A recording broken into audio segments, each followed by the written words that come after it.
በጣም ሲለፉ ሲደክሙ በጣም የሚደክሙ 6 ኮሎኔሎች አሉ። ሻለቃ ዝናቡ ሻለቃዎችና ኮሎኔሎችን ለስብሰባ ጠርቷል። ተጠርታችኋል ብሎ በፖስት ምንድነው ይሄ? ምን አይነት ፖለቲካ ነው ይሄ? አሁን ኦኬ አውቀው ነው ብዙ ኮሎኔሎች ስላላቸው ነው ብሎ ጠላት እንዲያስብና አቅሙን በዛ ልክ እንዲያዘጋጅ ለማድረግ ነው ወይስ 6 ብቻ ኮሎኔሎች ናቸው ያለን እኛ በመቶዎች ያለን እንግባባቸው ብለው እንዲመጡ ነው? ምን አይነት እንትን ነው? ምን አይነት ፕሮፓጋንዳ ይሄ? ማሪሸት በጣም መጠናት አለበት። ባለፈው ተነግሮት ተሻሽሏል ተብሎ ነው ወደ ኃላፊነት የመጣ። አሁን በጣም መጠናትና ድንገተኛ አሰሳ ሊደረግበት ይገባል። ምክንያቱም አሁን በጣም ግልጽ የሆነው ምንድነው ጎጃም ላይ እንደ ጎጃም ጎንደር ላይ እኮ አመራር ከስንት አንድ በክደት በስኳድ ምናምን ካልሆነ እኮ ጎንደር ላይ አመራር የለም የሚሞት ልክ እንደ ከጎጃም አንፃር ማለት ነው። ወሎ ላይ የለም፣ ሸዋ ላይ የለም።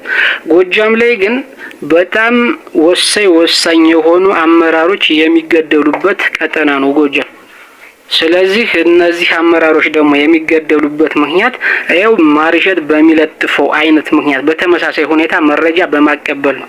ስለዚህ ማሪሸት በጣም ድንገተኛ አሰሳ ድንገተኛ ፍተሻ ሊደረግበት ይገባል። በጣም ደህንነቶች እሱ ዙሪያ እንትን ማለት አለባቸው። ፌስቡክ እንዳይጠቀም እንዳይፖስት ፎቶና ቪዲዮ እንዳይቀርጽ መደረግ አለበት። ምክንያቱም እሱ የሚወስነው የአማራን የዘመነን ነው እሱ የሚወክለው። እሱ የሚወክለው ዝናቡን ነው። እሱ የሚወክለው አስረስማረን ነው።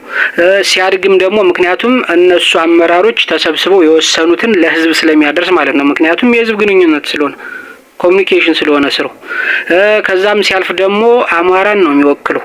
አመራሮች እኛ አማራን ጎጃም ቀጠናን ተወክላላችሁ ብለን የወከልናቸውን ስለወከልናቸው አመራሮች የሚወስኑት ጎጃም አማራን ነው የሚወስኑት የሚሉት ሲልም ሲያርግም ደግሞ እንደ አማራ ማለት። ስለዚህ የአማራን ማስተሳሰብ ነው እሱ የተሸከመው። ስለዚህ ዝም ብሎ የመጣለትን መልቀቅ የለበትም። ስለዚህ ጎጃም ላይ በጣም አይን የሆኑ አመራሮች የሚገደሉበት ምክንያት ማሪሸት በጣም እጆ እንዳለበት ነው ይሰማኛል። ምክንያቱም ቦታ እንግዲህ ሻለቃ ዝናቡ ምን መምሪያ ድረስ ለስብሰባ ጠርቷቸዋል።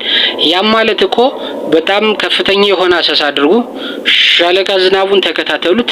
ሻለቃ ዝናቡ ጋር ሰሞኑን ስብሰባ አለ። ዋና አመራሮች ኮሎኔሎች፣ ሻለቆች ዝናቡ ጋር ይሰበሰባሉ። ተከታትላችሁ ዝናቡን ብቻ ተከታተሉት። ወደ ዝናቡ ጋር ሲሰበሰቡ ታገኟቸዋላችሁ። እዛ ጨርሷችሁ የሚል መልእክት ነው ያለው።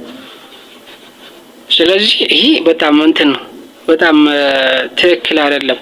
ዘመነ አስረስ ዝናቡ ችላ ካሉት እንግዲህ ጎጃም ላይ ለሚመተው በሰሞኑ በተለይ ለሚመተው አመራር በጣም ተጠያቂ ናቸው ራሳቸው ማለት ነው።